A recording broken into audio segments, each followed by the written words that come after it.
मजबूती से हरियाणा को बड़ा उसका लाभ मिलेगा। इनको बधाई देता हूं और केंद्रीय नेतृत्व का मैं दिल से आभार और धन्यवाद करता हूं। विपक्ष की तरफ से कोई उम्मीदवार नहीं उतारा गया, कैसे देखते हैं? नहीं, देखिए, वो विपक्ष की अपनी स्ट्रेटजी होती है और अपनी स्ट्रेटजी के अनुसार ही वो निर्णय लेते हैं। और क्योंकि ये सीट मैंने जैसा बताया भी है कि हमारे राज्यसभा के सांसद थे कृष्ण लाल पंवार जी, वो विधायक चुने गए और विधायक चुने गए तो उनके स्थान के ऊपर रेखा शर्मा जी को यहाँ पर भेजा है। मैं इनको बधाई भी देता हूँ, शुभकामनाएं देता हूँ। उनकी अपनी स्ट्रेटजी है कांग्रेस की, उन्होंने क्या करना है। महिला सशक्तिकरण की बात करती है, पहले किरण चौधरी जी को भेजा, अब रेखा शर्मा जी को भेज रहे हैं, क्या कहना चाहिए? नहीं, देखिए, आदरणीय प्रधानमंत्री जी लगातार महिलाओं को सशक्त करने के लिए निरंतर प्रयासरत। उनकी जो योजनाएं, जो उनकी नीतियां हैं और जो उनकी नीति है वो महिलाओं को सशक्त और मजबूत करने की है। कल आदरणीय प्रधानमंत्री जी हमारे हरियाणा के अंदर पानीपत की उस भूमि के ऊपर आए थे, जिस भूमि के ऊपर वो जनवरी 2022 में उन्होंने वहाँ से बेटी बचाओ बेटी पढ़ाओ के लिए आगाज किया था। और कल बहुत बड़ी योजना LIC की बीमा सखी योजना, उसका शुभारंभ आदरणीय प्रधानमंत्री जी ने किया है। क्योंकि जब बेटी बचाओ बेटी पढ़ाओ का आगाज किया था, उससे भी देश के अंदर लाखों बेटियों को जीवन दान मिला है। और जो ये योजना कल शुरू की है, बीमा सखी योजना, उसका बड़ा लाभ हमारी महिलाएं सशक्त और मजबूत होंगी, उनका रोजगार का साधन खड़ा होगा, आत्मनिर्भर बनेंगी। आदरणीय प्रधानमंत्री जी ने कल हरियाणा की भूमि से इस योजना को लॉन्च किया है। मैं इसके लिए भी आदरणीय प्रधानमंत्री जी का धन्यवाद करता हूं। आदरणीय प्रधानमंत्री जी महिलाओं को सशक्त और मजबूत करने के लिए निरंतर वो काम करते रहते हैं और उसका परिणाम है कि देश की महिलाएं आदरणीय मोदी जी, आदरणीय भारतीय जनता पार्टी के साथ वो श्रद्धा से उनको आगे बढ़ाने का काम करती हैं। और बहुत सारी योजनाएं हैं जो महिलाओं के लिए हमारी सरकार ने, आदरणीय मोदी जी के नेतृत्व में डबल इंजन सरकार ने वो चला रखी हैं, जिसका लाभ भी मिल रहा है। चाहे सेल्फ हेल्प ग्रुप की हमारी बहनें हैं, और चाहे ड्रोन दीदी है, और चाहे हमारी महिला उद्यमी है। विभिन्न योजनाओं के माध्यम से महिलाओं को सशक्त करना ये हमारी सरकार निरंतर कर रही है।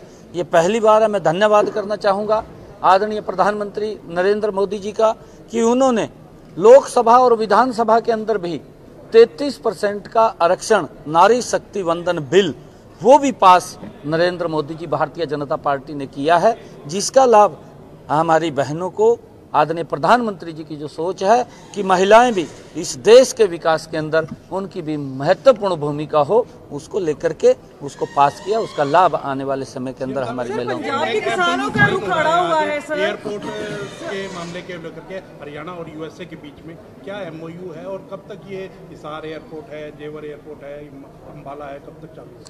जल्दी ही, क्योंकि लगभग वो फाइनल टच में है। उसकी कुछ 1-2 NOC वो रह गई है, वो जल्दी ही शीघ्र ही आ जाएगी, क्योंकि एक इंस्ट्रूमेंट की आवश्यकता थी। वो इंस्ट्रूमेंट भी हमारा पहुंचने वाला है, वो भी हमें मिल गया है और जल्दी ही हिसार एयरपोर्ट वो वर्किंग में आ जाएगा। आदरणीय प्रधानमंत्री जी का जो ही हमें समय मिलेगा तो उसके बाद उसको हम चालू करेंगे। और इसका बड़ा लाभ जो महाराजा अग्रसेन एयरपोर्ट हवाई अड्डा जो हिसार के अंदर बन रहा है, उसका लाभ पूरे हमारे इधर पंजाब के लोगों को भी मिलेगा, राजस्थान के लोगों को भी मिलेगा, हमारे हरियाणा के लोगों को तो मिलेगा ही। क्योंकि हिसार के अंदर जब एक हवाई अड्डा आएगा तो वहाँ पर चाहे इंडस्ट्रियल हब की बात हो, चाहे अन्य विकास के कार्य जो वहाँ पर लोगों को रोजगार की बात हो, उस सारे सिस्टम वो वहाँ खड़ा होगा और उसका लाभ वहाँ के लोगों को मिलेगा। और जल्दी ही, क्योंकि हिसार जो महाराजा अग्रसेन हवाई अड्डा हिसार के अंदर है, उसकी सारी फॉर्मेलिटीज हमने पूरी कर ली है, लगभग वो फाइनल दिशा के अंदर है और जल्दी ही उसका शुभारंभ है। ऐसे कल प्रधानमंत्री पंजाब के किसानों से कोई अपील करना चाहेंगे, क्योंकि अभी भी वो जाना चाहते हैं दिल्ली और उनका कहना है कि हरियाणा सरकार हमारे साथ बर्ताव अच्छा नहीं कर रही है, हमें दिल्ली जाना। नहीं, ऐसा नहीं है, ऐसा नहीं है। किसान हमारे आदरणीय हैं और हम किसानों, मैं किसान का खुद बेटा हूँ, और मैं एक छोटे किसान का बेटा हूँ, गरीब किसान का बेटा हूँ। मुझे मालूम है कि किसान की क्या क्या समस्याएं हैं, क्या क्या दिक्कतें हैं। मैं धन्यवाद देना चाहूँगा देश के यशस्वी प्रधानमंत्री आदरणीय नरेंद्र मोदी जी को, जिन्होंने पिछले 10 वर्षों में किसान की मजबूती के लिए अगाध काम किए हैं। मजबूती से किसान को सशक्त करने का काम अगर 10 वर्षों के अंदर हुआ है तो नरेंद्र मोदी जी के कालखंड के अंदर हुआ है।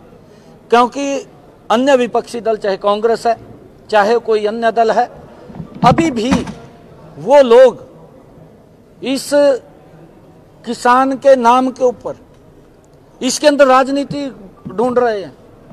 ये दुर्भाग्यपूर्ण है। राजनीति नहीं होनी चाहिए। हमने कहा भी है, कांग्रेस को भी हम बोलते हैं, हमने हरियाणा के अंदर किसान की 100% फसल एमएसपी पर खरीदने का काम किया है। लगातार नरेंद्र मोदी जी देश के किसानों को एमएसपी लगातार बढ़ा करके देने का काम कर रहे हैं हर वर्ष। कांग्रेस ने पिछले दिनों में इस प्रकार का दुष्प्रचार किया कि एमएसपी बंद हो जाएगा। एमएसपी बंद नहीं हो रहा है, कांग्रेस की दुकानदारी बंद हो रही है। और जब कांग्रेस की दुकानदारी बंद हो रही है तो फिर कुछ ना कुछ पीड़ा होती है, और पीड़ा होती है तो इस प्रकार का दुष्प्रचार होता है। मैं कांग्रेस के नेताओं को कहना चाहूँगा, अगर आपको किसान की इतनी चिंता है, राहुल बाबा को भी कहना चाहूँगा, आप हिमाचल प्रदेश में कांग्रेस की सरकार है, हम हरियाणा में 100% एमएसपी पर किसान की फसल खरीद रहे हैं। नरेंद्र मोदी जी लगातार एमएसपी बढ़ा करके देने का काम कर रहे हैं, एक भी फसल नहीं छोड़ रहे हैं। राहुल बाबा, आप भी हिमाचल के अपनी सरकार के अंदर कहिए कि वहां के किसानों को 100% उसकी फसल को एमएसपी पर खरीदे। कर्नाटक के अंदर कहे, कर्नाटक में कांग्रेस की सरकार है, क्यों नहीं बोल रहे हैं? अपनी किसान सरकार की तरफ ताला लग जाता है, वहां पर जाकर के बोलना चाहिए। अपनी सरकार है, राहुल बाबा को कहना चाहिए, राजनीति नहीं करनी चाहिए कि वहां के कर्नाटक के किसान की फसल को 100% एमएसपी पर खरीदे। तेलंगाना के किसान को, वहां की सरकार को बोलना चाहिए, राहुल बाबा को। और मैं केजरीवाल साहब को भी ये बात कहना चाहूंगा कि राजनीति को बंद करें। आपकी राजनीति जो भ्रष्टाचार की राजनीति है और जो आपकी लॉलीपॉप की राजनीति है, उसको पूरा देश जान चुका है, कांग्रेस को भी और आम आदमी को भी। आप पंजाब के किसानों को ये आश्वस्त करिए, उनको आश्वासन दीजिए कि आपकी फसल 100% एमएसपी पर खरीदने का काम पंजाब सरकार करेगी। क्यों नहीं बोलते हैं? पहले अपने गिरे बहा में जा करके देखें, फिर दूसरे के ऊपर उंगली उठाने का काम करें।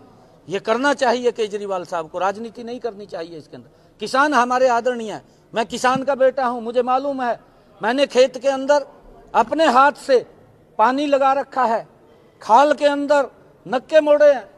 मैं किसान की जीरो ग्राउंड की रिपोर्ट जानता हूं। मैं नरेंद्र मोदी जी का धन्यवाद करता हूं कि एक गरीब किसान के बेटे को हरियाणा की जिम्मेवारी दी है, और उसको मालूम है, नरेंद्र मोदी जी को मालूम है कि किसान को कैसे सशक्त और मजबूत करना है।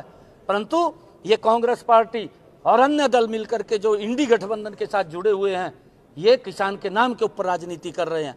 अरे उनके सुधार की बात करिए, आपकी सरकारें हैं, आप वहां पर जाकर के चिंता करिए, तब जाकर के उंगली उठानी चाहिए। बोलिए।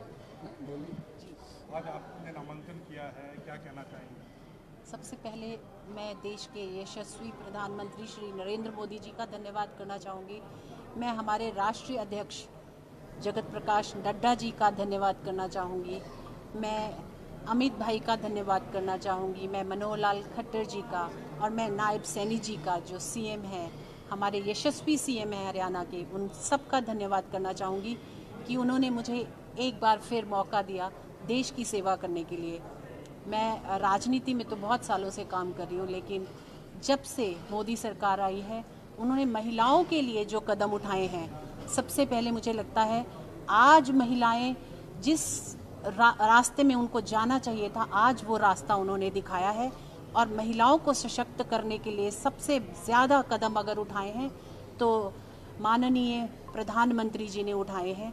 उनकी राह पे उनके दिशा निर्देश और माननीय नायब सिंह सैनी जी की दिशा निर्देश मैं काम करूंगी। हरियाणा को सशक्त करूंगी, हरियाणा की महिलाओं को सशक्त करूंगी।